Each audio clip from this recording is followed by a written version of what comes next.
Hi guys, hi fellow wanderers. I am here, I am safe, and I wanted to give you an update. I've been MIA and I have a good reason, but here, check out the view.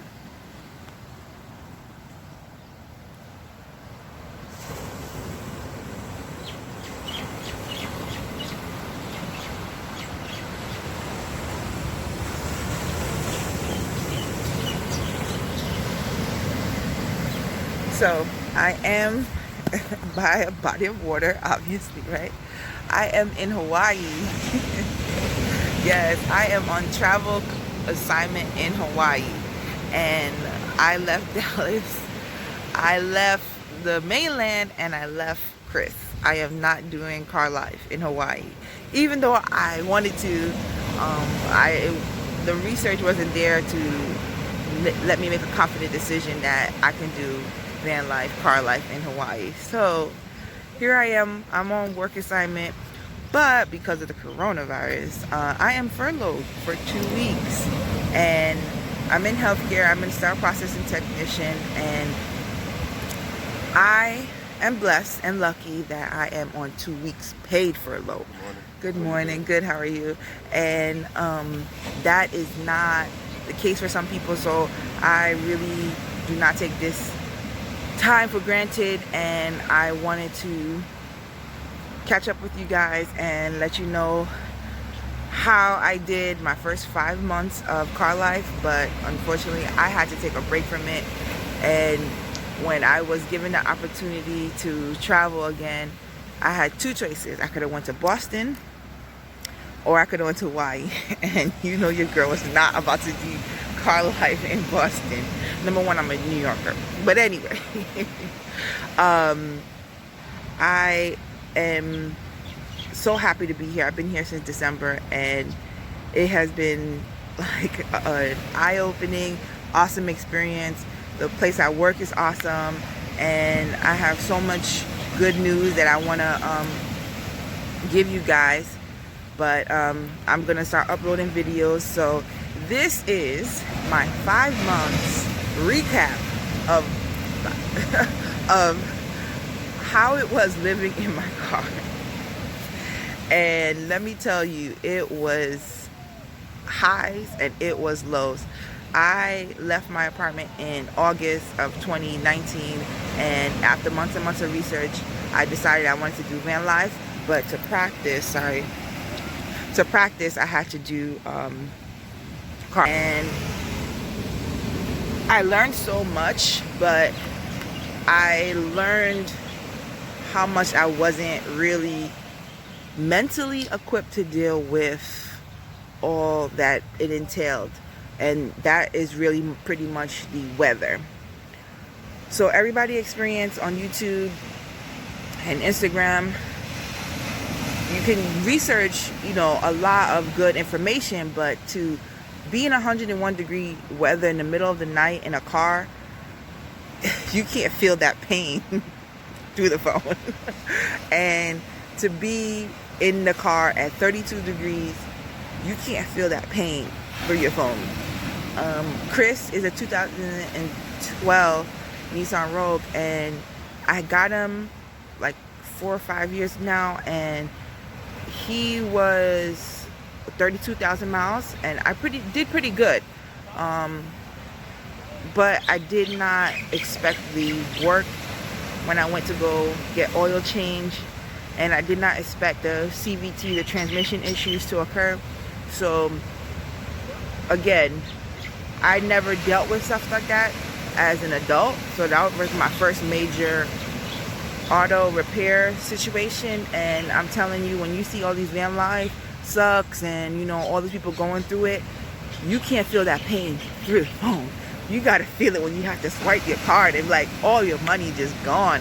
So living in the car and then dealing with the car problems, definitely something that you can only experience that when you are dealing with it at that time. Not enough research can prepare you to deal with the emotional impact of it, because number one, that's your house. And so then the safety issues of living in the car. I had the blackout curtains, and I have a video where I'm gonna upload of me parking and where I parked. And I was in good neighborhoods. I was by my job, so I was fortunate enough. But I'm not gonna lie to you, a lot of the times I didn't sleep well because I was just nervous. You know, I never done anything like this before. I never even camped out before, and I was on the street, and it's just on the back of your mind. You don't want anybody to just break into your car. You don't want anybody to smash into your car. But I pushed through it. You know, I had to be more hyper aware. I really think that living in my apartment and living in my parents' house really kind of desensitized me, or, you know, I was spoiled. I'm just not gonna lie. I was very much spoiled. I'm from a middle class family, and for me, being spoiled and not really being out there like that and exposing myself to those type of dangers really kind of like had to ground me as a person. But like, you know what, life is short, and you have to be more vigilant and be more aware of your surroundings, and just don't be like, oh, naive and be like, oh, this is life, and, you know, somebody could break into your apartment. Yeah, but, you know, I'm more exposed, you know. So certain nights, certain places I had to park, some places I had to move, I was scared. I'm not gonna lie, I was scared. Let's just put it like that. And I still was not going to get a place just because I was scared. The other reason why I was living in my car is because I am a traveler. I'm a healthcare traveler. I am blessed to be able to travel this country and working sterile processing, and I'll make a video on all that I do and on my ventures so far. So I did, let's do it this way so you can see the ocean. So I did have a reason why I wanted to move in my car. To me, van life would be so much better as a healthcare, and I think the best thing for me as a traveler is to live in my car, live in a van. I don't see why would I pay rent like I'm paying now, and trust me, it hurts that I'm paying rent, but I have no choice. And why would I pay rent for a temporary situation? You know, I do make good money as a traveler, so they do give you housing stipend, but also I could take that money and save. So my whole thing is to get a van and to travel. You know, a lot of people doing it RVs. There's a lot of people that do van life as a traveling healthcare worker. So for me, it was just a no-brainer. Okay, so the reasons why I took a break from car life was the lack of space, the fact that I couldn't shower and use the bathroom whenever I wanted to, and the weather. Those are basically the top reasons why everybody, or some people I should say, give up car life, van life. And so I wasn't immune to that situation either, and I didn't know how much of a toll it would take on me mentally and physically. I really have to reset and rethink what I was doing. So that's why when they said, hey, you want to go work in Hawaii, I was like, yes, because then I can really just like focus and do more research on what it is that I really wanted to do. So anyway, I think the waves are crashing like crazy, but like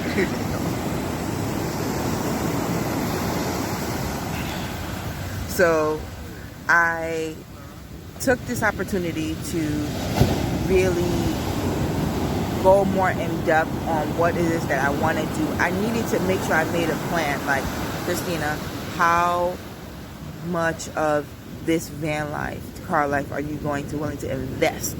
Like, I didn't want to buy a van and then punk out, essentially. And the only reason why I would punk out is because I was uncomfortable. And that to me is not enough of a reason to buy something and then give up. You know, it would have to be drastic. So I really made sure that I was aware, and that's what I'm making sure now, that I'm aware of everything that it entails.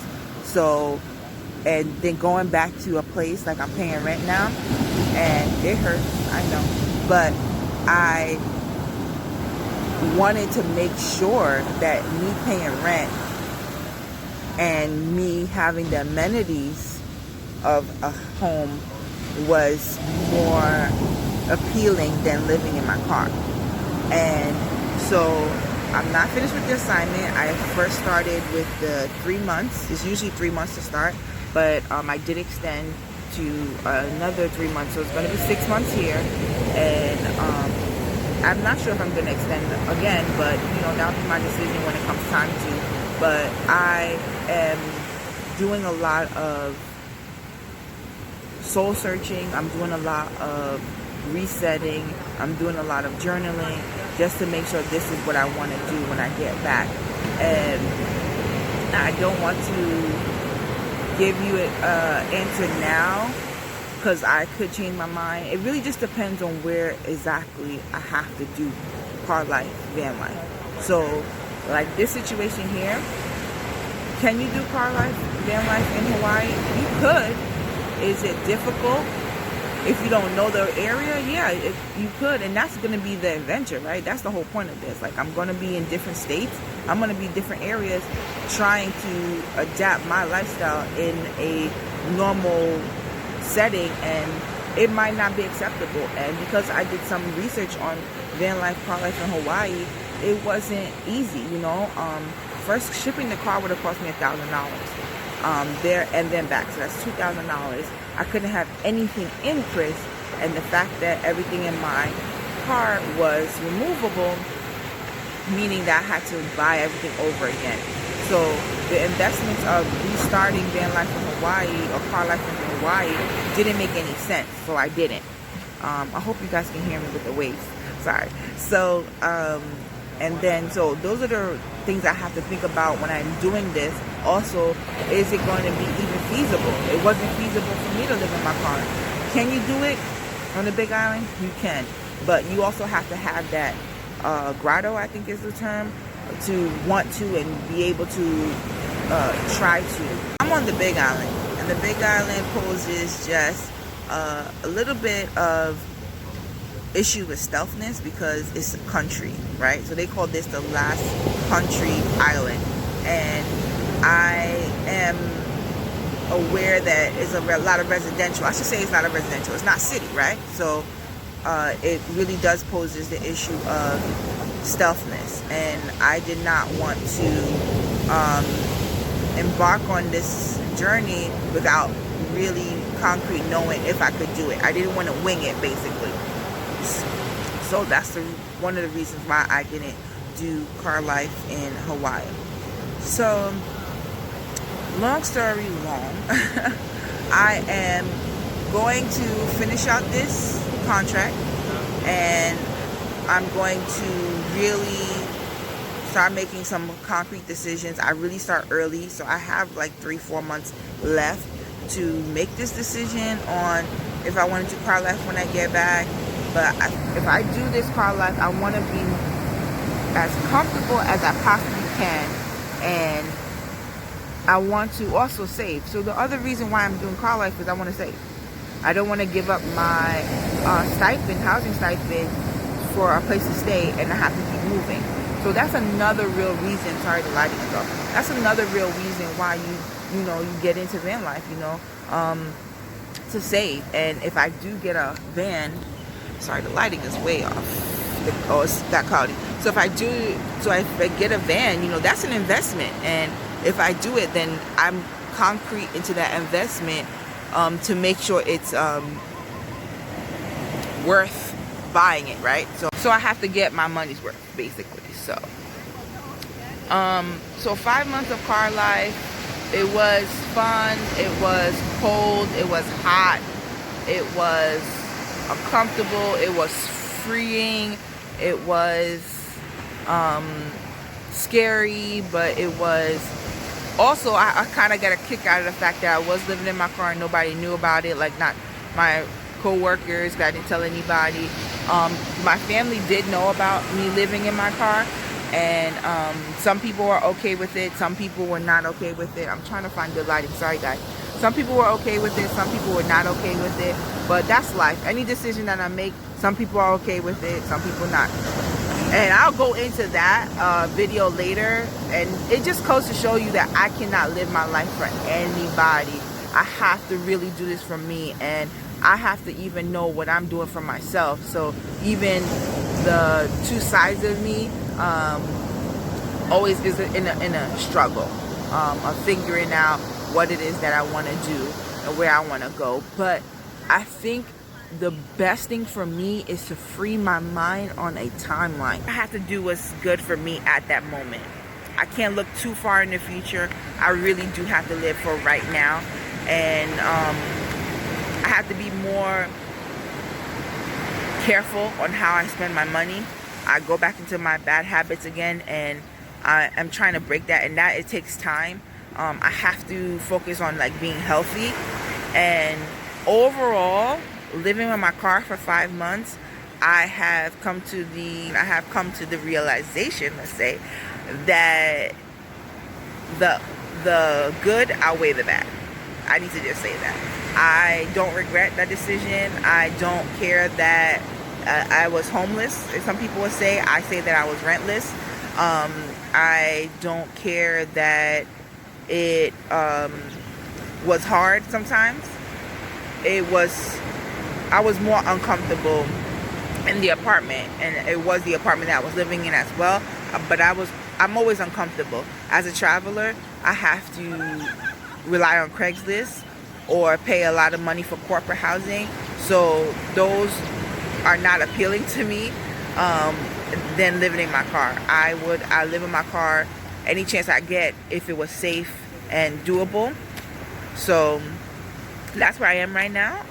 And I miss Dallas, so I can't wait to go back. You know, my stuff is there, but I know that it's not ready for me to be stationed there right now. I don't think that this is the right time. I think that I need to take as much time as exploring as I want to, wandering. And when it comes to this channel, I want to say that it's not going to be all about car life. I'm going to take breaks. I'm going to stay in hotels. I'm going to just go with whatever life. This channel is just really about exploring. Akila wonders. I'm going to be wandering, and I just want to take you guys. It's really a journaling experience for me, and I want to take you guys along with me to wherever I go. And sometimes it's going to be fun, and sometimes it's going to be boring. I have a regular job, so majority of the days I don't be doing stuff. But when I do get out of work, I try to do as much as I can, and whatever the budget allows me to do as well. So I have some great footage and some great pictures of what I've done so far, and I can't wait to share with you. So I hope you guys stick around as much as you guys want to. I'm not going to force people to subscribe or like. I'm not doing YouTube for money. I do make a very good living, and I'm not going to do any of that. I'm not going to ask you guys for money. I don't think that it's necessary. I think that I need to just, work like everybody else. And so to me, that's good enough. And I'm happy traveling. I'm just happy to have you guys here. 30 subscribers, like, I don't know where you guys came from, but welcome, welcome, welcome. I was not expecting that or anything in the future, right? So I'm happy about that. Okay, so I am going to do some journaling, and I'm going to, anyway, thank you guys for sticking around. It's been 3 months since I took a break from car life, 5 months living in my Nissan Rogue, and I am happy that I did it, and I cannot wait to get back. And I hope you guys have a good day. Stay safe with the coronavirus, and I hope everybody's doing well. Okay, bye.